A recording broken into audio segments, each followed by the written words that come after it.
राम राम. मी Prakash Mahajan, Mahajan and Mahajan YouTube चॅनलसाठी. 5 राज्यातील निवडणुका पार पडल्या, निकाल आले. आता प्रत्येक राज्यात सरकार स्थापनेची घाई सुरू झालेली आहे. पण आमच्या ममता दीदी काही हट्टाला पेटल्यात, त्या काही मागे सरकायला तयार नाहीत. त्या म्हणतात की मला वर्गाच्या बाहेर काढा, पण मी काही वर्ग सोडणार नाही, पाहिजे तर मला उचलून वर्गाच्या बाहेर फेका. हा खरं म्हणजे ममता दीदीचा हट्ट आहे, दुराग्रह आहे. शेवटी या प्रत्येक समस्येवर घटनेप्रमाणे त्याला उत्तर दिलं जाईल, सोडवणूक केली जाईल. पण भारतीय जनता पक्षाला आसाम आणि पश्चिम बंगालमध्ये जे अभूतपूर्व यश मिळालं,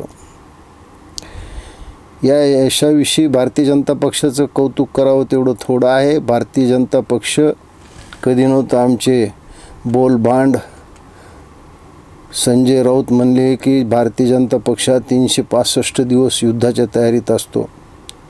संजय राऊत, तुम्ही कधी कधी खरं बोलतात, यावेळेस खरं बोललात.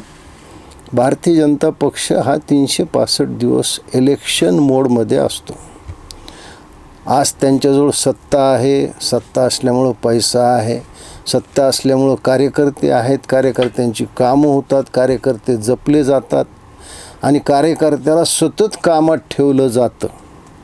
अगदी कार्यकर्ता क्षणभर इकडं तिकडं ढवळू दिला जात नाही. मला असं वाटतं की आता भारतीय जनता पक्षाचं लक्ष महाराष्ट्रात शतपरिच्छेद भाजप हे राहील, हे त्यांचं जुनं स्वप्न होतं.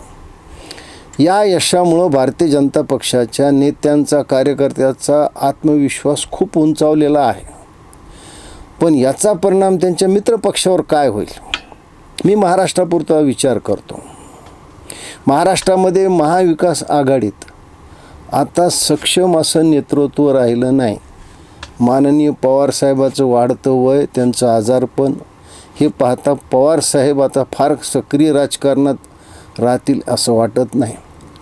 सुप्रिया सुळे, रोहित पवार आणि जयंत पाटील हे शरद पवार गटाला किती पुढे नेऊ शकतात याविषयी खुद्द शरद पवारांनाच खात्री नाही आहे. आता राहिला उबाटा गट. आता उबाटा गटाची अवस्था तशी काही फार चांगली नाही, फार कार्यकर्ते नाही आहेत. पण जुन्या काही कार्यकर्त्याच्या बळावर हा पक्ष आहे. 2029च्या निवडणुकीत हा कितपत यश मिळवेल सांगता येत नाही.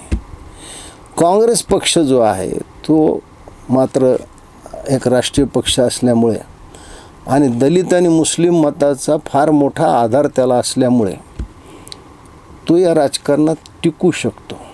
पण महाविकास आघाडीमध्ये आता तसं सक्षम नेतृत्व फारसं दिसत नाही, जे भारतीय जनता पक्षाच्या या सुनामीला तोंड देऊ शकेल.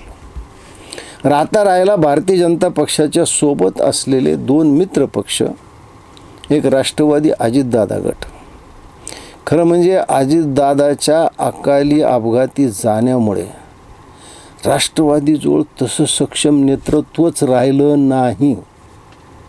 हे कुणाला पटो न पटो, अजितदादा हे शिस्तीचे, शब्दाचे पक्के होते. म्हणजे अजितदादाच्या जवळचे एक नातेवाईक माझे चांगले मित्र आहेत. त्यांनी सांगितलं होतं की मोठ्या पवारसाहेबात आणि अजितदादात काय फरक आहे. मोठे पवारसाहेब एखादं काम करणारे नाहीत, नाही म्हणणार नाहीत, होय म्हणणार नाहीत, त्याला सारखं घोळवत ठेवतील. या उलट अजितदादा आहेत, लोकांना फटकळ वाटतात. पण अजितदादानं सांगितलं हे काम होणार ते होणारच, मग ते काही जरी झालं तर काम करतील. आणि एकदा ते काम नाही म्हटले की मग ते नाहीच, काही जरी झालं तर नाही. हा त्यांचा एक स्वभाव होता, एक शिस्त होती. सकाळी 6 वाजल्यापासून ते कामाला लागायचे, कार्यकर्त्यांना त्यांचा आधार वाटायचा. आणि अजितदादांनी कधीही जातीपातीचं राजकारण केलं नाही. खुद्द महाराष्ट्र नवनिर्माण सेनेचे नेते राज ठाकरे यांनीसुद्धा हे जाहीर कबूल केलं आहे. खरं म्हणजे राष्ट्रवादी पक्ष हा मराठ्यांचा पक्ष म्हणून ओळखला जात होता जोपर्यंत शरद पवार ते एकत्र होते. पण अजितदादांनी तसं राजकारण केल्याचं कुणालाही माहीत नाही, आठवत नाही किंवा तसं झालं नाही. त्याच्यामुळे अजितदादाविषयी एक सर्व जाती जमातीत एक वेगळी सहानुभूती, एक आदराची भावना होती. आता अजितदादा गेल्यामुळे हा पक्ष तसा थोडा सैरभैर झालेला आहे. सुनेत्राताई अजून स्थिरावलेल्या नाही आहेत, म्हणजे पतिनिधनाच्या दुःखातून त्या बाहेर आल्या बहुतेक नसाव्या, त्याच्यामुळे त्या स्थिरावलेल्या नाही आहेत. त्याच्यामुळं नेमकं याचं नेतृत्व कोण करतं? प्रफुल्ल पटेल, सुनील तटकरे करतात म्हणला तर त्यांची भारतीय जनता पक्षाची अत्यंत मधुर संबंध आहे. माझं वैयक्तिक मत म्हणताल तर आत्ता अजितदादाची राष्ट्रवादी बहुतेक भारतीय जनता पक्ष चालवतो.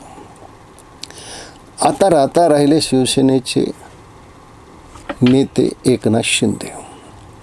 एक अजितदादानंतर एकनाथ शिंदेकडं एक नेता जो आपल्याला निवडणुकीच्या राजकारणात, दैनंदिन राजकारणात मदत करेल, दिलेला शब्द पाळेल अशी त्यांची प्रतिमा आहे. त्याच्यामुळं आता एकनाथ शिंदे यांच्या नेतृत्वाकडे एक आश्वासक नेता म्हणून ग्रामीण भागातले लोक पाहू लागलेले आहेत. ही वस्तुस्थिती आहे. मला माहिती आहे भारतीय जनता पक्षाच्या समर्थकाला माझं हे विधान पटणार नाही, पण लातूर जिल्ह्यातून विनायकराव पाटीलसारखे माजी मंत्री, माजी आमदार आणि औशाचे शिवसेनेचे उबाटा गटाचे जिल्हा प्रमुख सूर्यवंशी यांनी शिवसेनेत प्रवेश केला. एकनाथजी शिंदेंच्या नेतृत्वावर विश्वास ठेवला. अगदी कालचीच बातमी आहे. कणकवली पॅटर्न ज्यांनी राबवून नगरपालिकेत यश मिळवलं ते कणकवलीचे नगराध्यक्ष पारकर यांनी सुद्धा शिवसेनेला जोडले गेले आहेत. ते शिवसेनेशी जोडले गेले आहेत. त्यांनी एकनाथ शिंदेंचं नेतृत्व मान्य केलं आहे. सध्या महायुतीतल्या या तिन्ही पक्षामध्ये आपसात खूप संबंध मधुर आहेत, वरवरतं असं दिसतंय. आता अंतर्गत खूप कुरबुरी चालू आहे. जसं सातारा जिल्हा परिषदचं अध्यक्षपद असू द्या किंवा छत्रपती संभाजीनगरमध्ये जिल्हा परिषदचं असू द्या, या कुरबुरी चालू राहणार. या कुरबुरीचं कधी एक अकराळ विकराळ रूप होईल सांगता येत नाही. पण सध्या तरी तिन्ही पक्षाचे प्रमुख नेते एकमेकाशी सुसंवाद ठेवून आहेत. पण भारतीय जनता पक्षाची ही वाढती ताकद, याचा खरा धोका या दोन पक्षालाच आहे. त्याच्यामुळे एकनाथजी शिंदे अहोरात्र प्रयत्न करून संघटना वाढीला लागलेले आहेत. श्रीकांत शिंदे असू द्या, उदय सामंत असू द्या, गुलाबराव पाटील असू द्या, शंभूराज देसाई असू द्या, दादा भुसे असू द्या, हे सगळे मंत्री संघटनात्मक गोष्टीवर फार भर देत आहेत. संघटना कशी मजबूत होईल, महाराष्ट्रात SIR राबवलं जाईल, ते राबवताना आपले मतदार कसे मतदार यादीत राहतील याचा प्रयत्न ते करतील. पण मला असं वाटतं की भारतीय जनता पक्षाची ही सुनामी मित्रपक्षाला सुद्धा त्रासदायक ठरू शकते. मित्रपक्ष वेळीच सावध होऊन त्यांनीच आपली संघटना मजबूत नाही केली तर या सुनामी पुढं त्यांचा निभाव लागणार नाही, असं माझं वैयक्तिक मत आहे.